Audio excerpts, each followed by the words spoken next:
Mount Zion music. X25 See me again.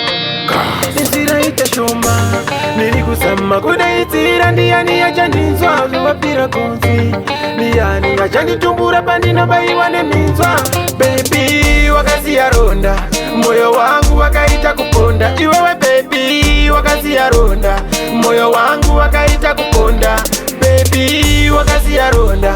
moyo wangu wakaita kuponda iwewe baby wakazi yaronda moyo wangu wakaita kuponda waindilimbisa bati nasi wachinja nepfumo rinobaya mumoyo mangu wapinza waindisimbisa seninomanikidza zviri kurwadza mumoyo mangu kandafidza saka dzoka ngatigare pasi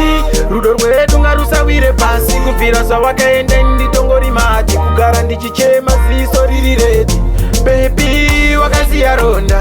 moyo wangu wakaita kuponda iwewe baby wakazi yaronda moyo wangu wakaita kuponda baby wakazi yaronda moyo wangu wakaita kuponda iwewe baby wakazi yaronda moyo wangu wakaita kuponda wakandiponda kuseri nekuseri kana ruri rudo ini titori mucheri kufacebook bvunza kana sismeri posta wani baby kasingaperi ndichiti aiweni forever asi nhasiwona wandisiya ndiri ndega rudo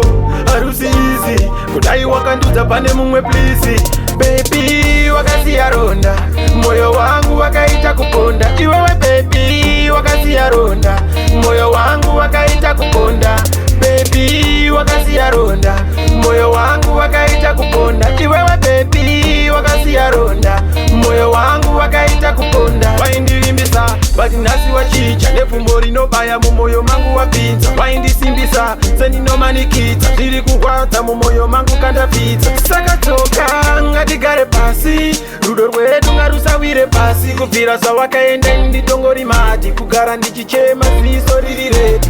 baby wakazi yaronda moyo wangu wakaita kuponda iwewe baby wakazi yaronda moyo wangu wakaita kuponda baby wakazi yaronda